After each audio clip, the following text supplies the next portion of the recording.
आचार्य सरिता मिश्रा वैदिक ज्योतिष शिक्षण संस्थान में आप सभी दर्शकों का हार्दिक अभिनंदन करती हूँ। आज मैं आप सभी को देवगुरु बृहस्पति शीघ्र ही अस्त होने जा रहे हैं।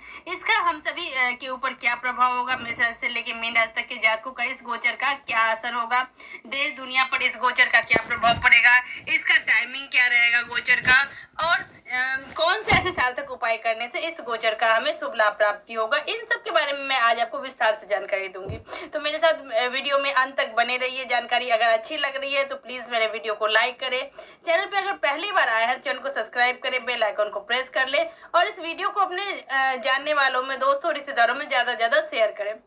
और यदि किसी को अपनी कुंडली मुझसे एनालाइज करवानी है तो मेरे मोबाइल नंबर, जो कि मेरा व्हाट्सएप नंबर है 8383904847 पे आप कंसल्टेंसी या मैसेज में जाके या हिंदी में परामर्श टाइप करके आप मुझसे अपनी कुंडली एनालाइज करवा सकते हैं। तो इसी के साथ चलिए जान लेते हैं कि देवगुरु बृहस्पति का ज्योतिष में क्या महत्व है।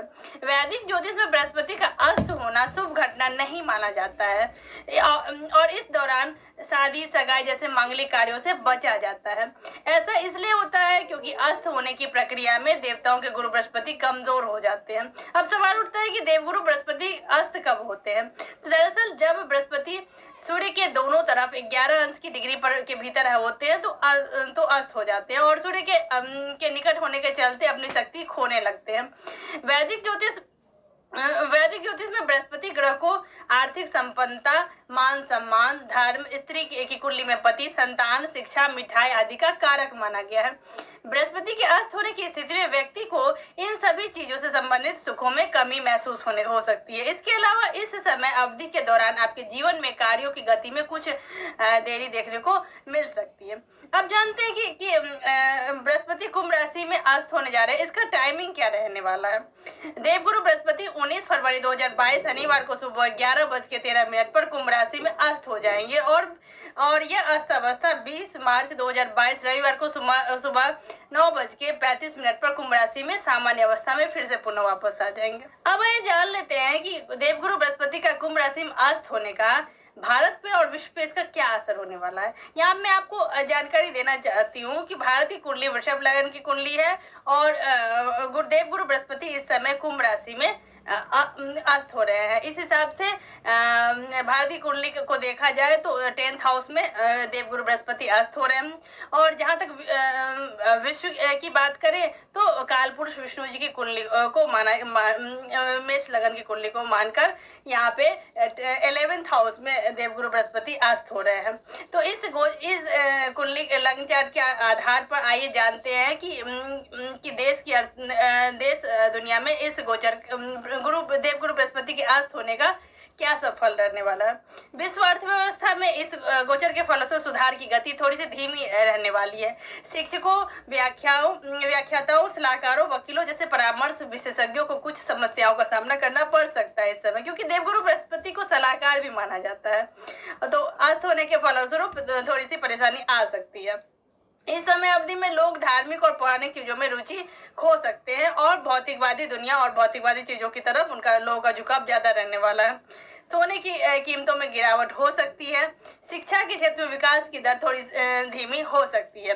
विश्व नेताओं और महत्वपूर्ण मंत्रियों के बीच संघर्ष और गलतफहमी की स्थिति खड़ी हो सकती है। अब आइए जानते हैं कि कुंभ राशि में देवगुरु बृहस्पति के अस्त होने का जातकों पे क्या इसका प्रभाव पड़ेगा।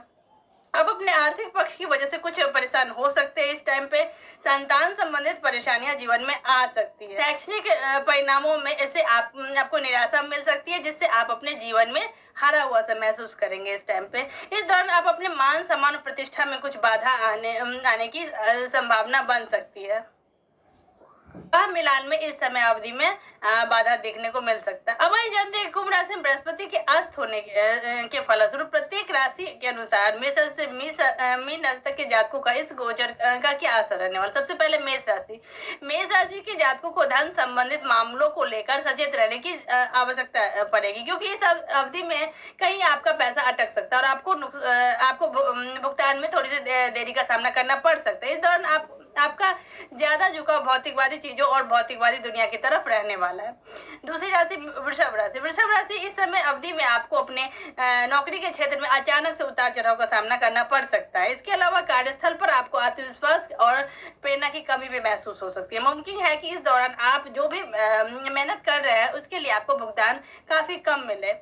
मिथुन राशि। मिथुन राशि के जातक बृहस्पति के अस्त होने के फलस्वरूप आपके दाम्पत्य सुख में इस समय कमी देखने को मिलेगी। इसके अलावा अस्त बृहस्पति के प्रभाव से आपका वैवाहिक रिश्ता कई उतार चढ़ाव से गुजरने वाला है। इसके अलावा इस दौरान आपको अपने जीवन साथी के साथ किसी मुद्दे को लेकर असहमति या संघर्ष का सामना करना पड़ सकता है। यदि आप व्यवसाय के क्षेत्र से जुड़े हैं तो आपको साझेदारी में कुछ समस्याओं का सामना करना पड़ सकता है। जानते हैं कर्क राशि के जातकों को बृहस्पति के अस्त होने के फलस्वरूप क्या स्थिति रहने वाली है। इस समय अवधि में कर्क राशि के जातकों को अपनी और अपने पिता के स्वास्थ्य को लेकर थोड़ी सी सचेत रहने की आवश्यकता है। आपको इस दौरान हल्की सी भी लापरवाही आपके लिए हानिकारक साबित हो सकती है और आपको फैटी लिवर और डायबिटीज जैसे स्वास्थ्य संबंधी समस्या हो सकती है। ऐसे में आपको उचित सलाह स्वस्थ जीवन शैली का पालन करने की सलाह आपको दी जाती है। इस राशि के छात्र छात्राओं की बात करें तो यदि आप किसी प्रतियोगिता परीक्षा में शामिल हुए हैं तो आपको उसमें परिणाम मिलने में देरी का सामना करना पड़ सकता है। अब जानते हैं कि देवगुरु बृहस्पति के अस्त होने के फलस्वरूप सिंह राशि के जातकों की क्या स्थिति रहने वाली है। यदि आप लंबे समय से अपने प्रेम रिश्ते को शादी में तब्दील करने की कोशिश कर रहे हैं तो यह होगा तो अवश्य, लेकिन कुछ देरी के बाद। यदि आप पीएचडी या शोध कार्य जैसे उच्च अध्ययन में दाखिला लेने का प्रयास कर रहे हैं तो अपनी योजनाओं में कुछ देरी होने की आशंका इस समय नजर आ रही है। आप जानते हैं कि कन्या राशि के जातकों का अस्त गुरु के फलस्वरूप क्या स्थिति रहने वाली है। कन्या राशि के जातकों को अपनी मां और अपने जीवन साथी के स्वास्थ्य के प्रति सचेत रहने की आवश्यकता पड़ेगी। सलाह आपको दी जाती है कि आप अपने सभी रूटीन चेकअप करवाते रहे, साथ ही किसी भी तरह की परेशानी से बचने और पारिवारिक सुख को बनाए रखने के लिए दोनों के बीच संतुलन बनाए रखने की आपको आवश्यकता है। अब जानते हैं कि तुला राशि के जातकों को गुरु के अस्त होने के फलस्वरूप क्या स्थिति रहने वाली है। यदि आप लंबे समय से किसी कानूनी पचड़े में पड़े हैं तो इस दौरान उनका समाधान होना थोड़ा सा मुश्किल दिख रहा है। साथ ही यदि आपके पारिवारिक जीवन में कुछ उतार चढ़ाव की स्थिति चल रही है तो आपको इसमें भी स्थिरता मिलेगी। लेकिन यदि आप परिवार शुरू करने की योजना बना रहे हैं तो फलदायी परिणाम प्राप्त करने के लिए आपको बृहस्पति के अस्त से बाहर आने तक थोड़ा सा इंतजार करना पड़ सकता है। अब जानते हैं कि वृश्चिक राशि के जातकों को कि बृहस्पति के अस्त होने के फलस्वरूप क्या स्थिति है। यदि आप नया घर वाहन कोई नई संपत्ति खरीदने की योजना बना रहे हैं तो आपको थोड़ा सा इंतजार करना पड़ सकता है और अपनी योजनाओं को कुछ समय के लिए स्थगित करना आपके लिए लाभदायक रहेगा। इस समय अवधि में आपके परिवार में कुछ गंभीर मुद्दे खड़े हो सकते हैं और इससे आपका पारिवारिक जीवन थोड़ा सा खराब होने की संभावना दिख रही है। अब जानते हैं कि देवगुरु बृहस्पति के अस्त होने के फलस्वरूप धनु राशि के जातकों की क्या स्थिति रहने वाली है। धनु राशि के जातकों के लिए बृहस्पति आपके लगन भाव के स्वामी है जो कि तीसरे भाव में अस्त हो रहे हैं, जिसके फलस्वरूप इस दौरान आपको इस समय आपकी कड़ी मेहनत आपको करनी पड़ेगी। हालांकि आपको इसका परिणाम बेहद ही कम और न के बराबर मिल सकता है। कार्यस्थल पर आपको किसी बड़ी साजिश का सामना करना पड़ सकता है जिससे आपकी प्रतिष्ठा में कमी आने की संभावना दिख रही है। आप इस समय अवधि में अपनी जगह या कार्य बदलने की योजना भी बना सकते हैं। हालांकि इसमें भी आपको सफलता के लिए कुछ समय रुकना पड़ेगा। अब जानते हैं कि मकर राशि के जातकों की अस्त गुरु के फलस्वरूप क्या स्थिति है। मकर राशि के जातकों के लिए बृहस्पति आपके दूसरे भाव में अस्त हो रहे हैं, जिसके परिणाम स्वरूप आपको अपने स्वास्थ्य का विशेष ध्यान रखने की सलाह दी जाती है, अन्यथा गले से संबंधित कुछ स्वास्थ्य संबंधी समस्या आपको दिक्कत दे सकती है। इसके अलावा खराब खान पान की आदतें भी आपको परेशानी में डाल सकती है। लेकिन अगर आप ज्योतिष जैसे गूढ़ विज्ञान को सीखना चाहते हैं तो इसके लिए बेहद ही शुभ और उत्तम समय है। अब जानते हैं कुंभ राशि के जातकों की देवगुरु बृहस्पति के अस्त होने के फलस्वरूप क्या स्थिति रहने वाली है। गुरु के लग्न में स्थित होने से कुंभ राशि के जातकों का वजन काफी बढ़ जाएगा और यदि आपने इस पर ध्यान नहीं दिया तो आपके स्वास्थ्य को प्रभावित भी कर सकता है। इस दौरान आपका अहंकार बढ़ सकता है जिससे आपके दाम्पत्य जीवन में कलह की स्थिति उत्पन्न हो सकती है। आप जानते हैं गुरु के अस्त होने के फलस्वरूप मीन राशि के जातकों की क्या स्थिति रहने वाली है। मीन राशि के जातक कारक लगने से बृहस्पति का अस्त होकर 12वें भाव में होना स्वास्थ्य की दृष्टि से ज्यादा शुभ नहीं माना जाता है। इस दौरान अस्पताल में भर्ती होने और खर्चों की संभावना बढ़ सकती है। यदि आप काम के सिलसिले में विदेश जाने की या विदेश यात्रा की योजना बना रहे हैं तो इसमें भी आपको कुछ रुकावट का सामना करना पड़ सकता है। जानते हैं कि देवगुरु बृहस्पति के अस्त होने के फलस्वरूप कौन से उपाय अपना के हम इस गोचर का शुभ लाभ प्राप्त कर सकते हैं। सबसे पहला उपाय, गुरुवार को मंदिर में बृहस्पति ग्रह की पूजा करनी चाहिए। दूसरा उपाय, बृहस्पति के बीज मंत्र ओम